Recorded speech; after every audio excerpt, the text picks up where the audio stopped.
આજે આપણે મોઢામાં મૂકતા ઓગળી જાય એવો સરસ વ્રત ઉપવાસ એકાદશી કે શ્રાવણ મહિનો હાલતો હોય અને તેમાં ફરાળમાં ચાલી શકે તેવો અને ગઈઢાઓને મજા પડી જાય તેવો શીરો એટલે કે હલવો બનાવવાના છીએ। જી હા મિત્રો, આજે આપણે ફરાળી શીરો બનાવીશું।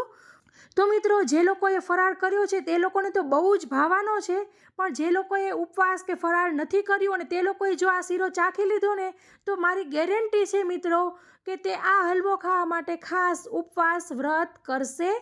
અને ફ્રેન્ડ્સ, આ હલવાનો એટલો સ્વાદ સરસ છે કે તમને મોઢામાં મૂકતા એક ચમચી મૂકતા તો ખ્યાલ જ નહીં આવે કે આ આપણો ફરાળી શીરો છે। તમને નહીં ખબર પડે કે આ સૂજીનો શીરો છે, કે નહીં ખબર પડે કે ગરમા ગરમ લાઈવ માવો મળતો હોય દુકાનમાં તે માવો છે, કલાકંદ છે કે શું છે તેનો ખબર જ નહીં પડે। એટલો સરસ ટેસ્ટી આ આપણો મોરૈયાનો હલવો બને છે। તો ચાલો ફ્રેન્ડ્સ, મોડું કર્યા વગર જોઈ લઈએ આપણી સરસ પરફેક્ટ રેસીપી। સૌપ્રથમ આપણે આવી રીતે મોરૈયો લેશું, સામો લેશું। તે આપણે આવી રીતે અડધો કપ લીધેલો છે અને તેને આપણે આવી રીતે મિક્સર જારમાં લઈ લેશું। આપણે તેને પીસી લીધેલો છે અને આવી રીતના ન સાવ પાવડર કે ન આમ આખો આખો એવો થઈ ગયો છે। તો જે આપણો અડધો કપ સામો હતો મોરૈયો તો તેને સરસ પીસી લીધેલો છે, એક બાઉલમાં કાઢી લેશું। હવે આપણે જે સામો છે તેની અંદર દૂધ ઉમેરીશું। તો આવી રીતે આપણે 3 કપ દૂધ ઉમેરેલું છે। જે કપથી સામો લીધો હોય તે જ કપથી દૂધ લેવાનું છે। તમે કોઈ પણ વાટકો કે બાઉલ સેટ કરી શકો છો। બધુંય મિક્સ કરી લેશું અને હવે આપણે આને અડધી કલાક માટે એમને પલળવા દેવાનું છે। તો મિત્રો, આપણો સામો મોરૈયો પલળે છે ત્યાં સુધીમાં આપણે આવી રીતે કાજુના ફાડા કરી લેવાના છે। તો 5 થી 7 કાજુને આવી રીતના વચમાંથી કટકા કરી લીધા છે। બદામને આવી રીતના ફ્લેક્સ કરી લીધી છે, કતરણ કરી લીધી છે, તે પણ 5 થી 7। આવી રીતના સૂકું નાળિયેર હોય કાચલી તો તેમાંથી પણ ચિપ્સ કરી લીધી છે, થોડીક એવી લેવાની છે અને આવી રીતના 5 થી 8 એવી કિસમિસ લેશું। તમને જે મનગમતા ડ્રાયફ્રૂટ્સ હોય તે તમે એડ કરી શકો છો, આમાંથી કાઢી પણ શકો છો। પછી આપણે આવી રીતે અડધા કપમાં 1 ટેબલ સ્પૂન ઓછું એવું ઘી લીધું છે। પહેલાં આપણે આવી રીતના થોડુંક એવું ઘી લઈશું।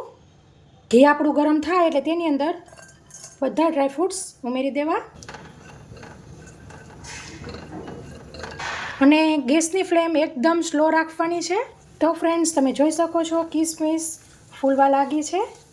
ગેસની ફ્લેમ બંધ કરી દેશું। તો આપણા બધા ડ્રાયફ્રૂટ્સને કાઢી લેવા। પાછું આપણે થોડું ઘી ઉમેરીશું અને ગેસની ફ્લેમ પાછું ચાલુ કરી દેવાની છે ને સ્લો જ રાખવાની છે। તેની અંદર હવે ઉમેરીશું આવી રીતના અડધો કપ જેટલો આપણે સામો મોરૈયો લીધો હોય તેટલી જ ખાંડ લેવાની છે। અડધો કપ આપણે ખાંડ લેશું અને તેને આપણે આવી રીતે સ્લો ફ્લેમ પર જ આમ ચલાવતા જ રહેવાનું છે। તો મિત્રો, તમને મારી રેસીપી પસંદ આવતી હોય તો લાઈક જરૂરથી કરતા રહેજો, કોમેન્ટ કરતા રહેજો કયા સિટીમાંથી જોઈ રહ્યા છો અને તમારા પરિવાર મિત્રો જોડે શેર પણ કરતા રહેજો। તો તમે જોઈ શકો છો હવે ખાંડ ઓગળીને એકબીજા સાથે ચોટી જવા આવી છે હવે।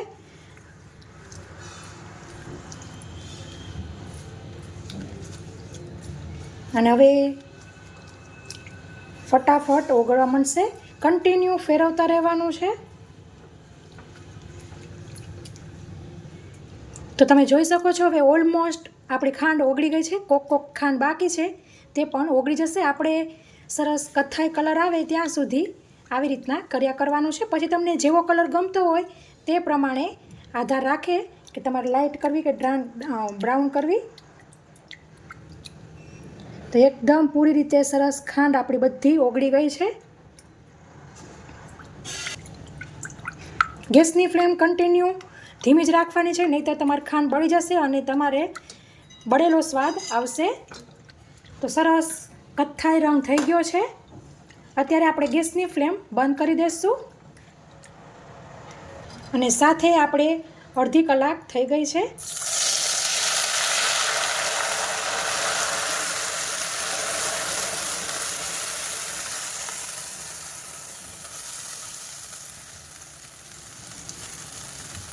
બધું ઉમેરી દઈશું. અને જો તમને શરૂઆતમાં એવું લાગશે કે આપણે ખાંડનો આવી રીતના ગંઢો થઈ ગયો છે, પણ તે તેની મેળે મેળે ઓગળવા માંડશે, કેમ કે આપણું દૂધને જે મિક્સચર જે હતું તે ઠંડુ હતું અને જે આપણી કઢાઈ અને જે કેરેમલ ખાંડ હતી તે ગરમ હતી, એટલે એનું આ કારણ થાય અને થશે જ. હવે આપણે કન્ટિન્યુ ધીમી જ ફ્લેમ રાખવાની છે, પાછી ગેસની ફ્લેમ ચાલુ કરી દેવાની છે. તો ગેસની ફ્લેમ ચાલુ કરી દીધી છે અને ધીમી ફ્લેમ રાખીને આપણે આવી રીતે કન્ટિન્યુ ફેરવતા રહેશું. તમારી પાસે જો વધારે ટાઈમ હોય તો તમે કલાક સુધી પણ મોરૈયાને પલાળી શકો છો. અને મિત્રો, તમને મારી રિક્વેસ્ટ છે કે તમે મારી ચેનલ ઉપર નવા હોય અથવા તો હજી સુધી મારી ચેનલ સબસ્ક્રાઈબ ન કરી હોય તો જરૂરથી સબસ્ક્રાઈબ કરી દેજો. સબસ્ક્રાઈબ કરવું તે બિલકુલ ફ્રી છે. અને હા ફ્રેન્ડ્સ, સબસ્ક્રાઈબ કરીને બાજુમાં આપેલા બેલ આઇકન ઉપર ક્લિક કરી ઓલ ઉપર જરૂરથી ક્લિક કરી દેવું. જો આપણા કોપરાનું ખમણનું હતું ને તે કાઢી લીધું છે બારે. તમે જોઈ શકો છો મસ્ત અત્યારે ચોકલેટી કલર થઈ ગયો છે અને જે બધી કેરેમલાઇઝ ખાંડ હતી તે પણ ઓલમોસ્ટ હવે ઓગળી ગઈ છે, ભળી ગઈ છે પાછી દૂધમાં.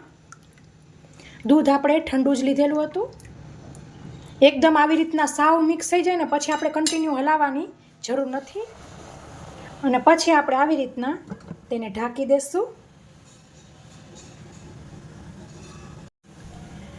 વચ્ચે પછી પાછું આપણે આવી રીતના મિક્સ કરી લેવું.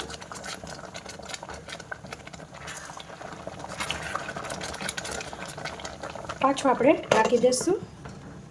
ગેસની ફ્લેમ એકદમ સ્લો રાખવાની છે. આ ઘડી વળી હું એટલે કહું છું કે જો તમે ફાસ્ટ ફ્લેમ પર કૂક કરશો તો બળી તો જશે, સાથે દૂધની જે લિક્વિડવાળી માત્રા છે તે જલ્દી બળી જશે અને જે આપણે અંદરથી સામો કૂક કરવાનો છે તે નહીં થાય પ્રોપરલી, એટલા માટે કહું છું. પાછું આપણે ખોલી લઈશું.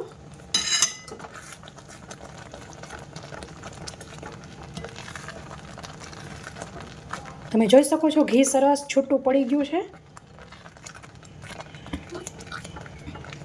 હજી ઘણું એવી લિક્વિડી છે. આપણે એકદમ જે શીરો હોય તેવો જ કરવાનો છે. પાછું આપણે થોડુંક ઘી ઉમેરીશું. આ ટાઈમે આપણે 1/4 એલચીનો પાવડર ઉમેરી દઈશું. થોડાક એવા ડ્રાય ફ્રૂટ્સ ઉમેરીશું, થોડાક ગાર્નિશિંગ માટે બાકી રાખશું. મિક્સ કરી લેવું.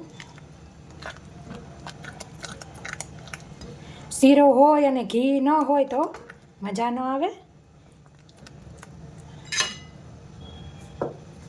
પાછું આપણે ઢાંકી દેવાનું છે. ખોલી લેશું. તો તમે જોઈ શકો છો જે બધું ઘી બારે દેખાતું હતું તે બધું પી ગયું છે. તો જે આપણું બચેલું ઘી હતું તે એડ કરી દઈશું.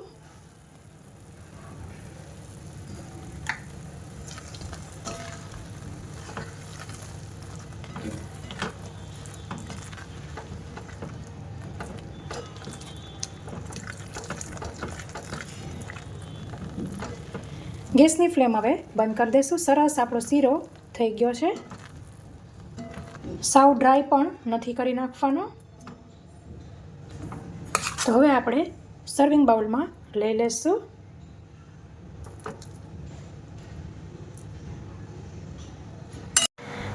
તો ફ્રેન્ડ્સ, તૈયાર છે મસ્ત ટેસ્ટી એવો આપણો મોરૈયાનો એટલે કે ફરાળી હલવો. મિત્રો, આ શીરો એટલો ટેસ્ટી બને છે કે વાત ન પૂછો. તમે એક ચમચી આમ ખાશો ને તો તમને ખબર નહીં પડે કે તમે શેનો શીરો ખાઓ છો. તમને એમ નહીં ખબર પડે કે સૂજીનો છે કે આ માવો છે કે કલાકંદ છે કે આ તમને કોઈ કહેશે કે આ મોરૈયાનો હલવો છે તો તમે તો જીરીક પણ માનવા તૈયાર નહીં થાવ. એટલો સ્વાદિષ્ટ આ હલવો બને છે. તો ફ્રેન્ડ્સ, આ રેસીપીમાં આટલું જ. ફરી મળીશું એક નવી રેસીપી સાથે. ત્યાં સુધી આવજો. Thank you. બાય. જય શ્રી કૃષ્ણ.